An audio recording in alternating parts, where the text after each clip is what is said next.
নমস্কার বন্ধুরা, মাম্পি ফুড কর্নারে আপনাদের সকলকে স্বাগত। আজ আমি বানাতে চলেছি চালের পায়েস। আর এই পায়েসটা কিন্তু দারুণ টেস্টি হয় খেতে। চলুন তাহলে বানানো শুরু করা যাক।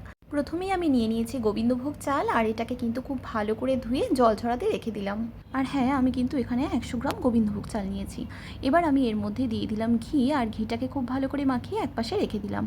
এপাশে নিয়ে নিয়েছি 3টে এলাচ, আর এলাচটাকে কিন্তু আমি এইভাবে করে মুখটাকে ছাড়িয়ে রেখে দিলাম। কড়াইয়ের মধ্যে দিয়ে দিলাম ঘি, আর তার মধ্যে দিয়ে দিলাম কাজু। কাজুটাকে প্রথমে হালকা ভেজে নিলাম, আর তার মধ্যে দিয়ে দিলাম কিশমিশ। এবার কাজু আর কিশমিশটাকে খুব ভালো করে ভাজা করে এটাকে আমি একপাশে নামিয়ে রেখে দিচ্ছি। আমি কিন্তু 100 গ্রাম গোবিন্দভোগ চাল নিয়েছিলাম, আর তার জন্য নিয়ে নিয়েছি 800 ml লিকুইড দুধ, আর তার সাথে নিয়েছিলাম 10 টাকা দামের একটা আমুল দুধের প্যাকেট। কাজু কিশমিশ ভেজে নেওয়ার পর যেইটুকু ঘি ছিল তার মধ্যেই কিন্তু আমি লিকুইড দুধটা দিয়ে দিয়েছিলাম। 3 হাতা মতো লিকুইড দুধ আমি তুলে নিয়েছিলাম, আর তার মধ্যে 10 টাকা দামের এই আমুল দুধের প্যাকেটটা কিন্তু আমি খুব ভালো করে মিশিয়ে রেখে দিলাম। আর এপাশে কিন্তু দুধটা খুব ভালো করে জাল হয়ে গেছে, তার মধ্যে আমি ঘি মাখানো চালটাকে দিয়ে দিলাম। এবার দুধটা ফুটে আসলে এর মধ্যে দিয়ে দিলাম 3টে এলাচ।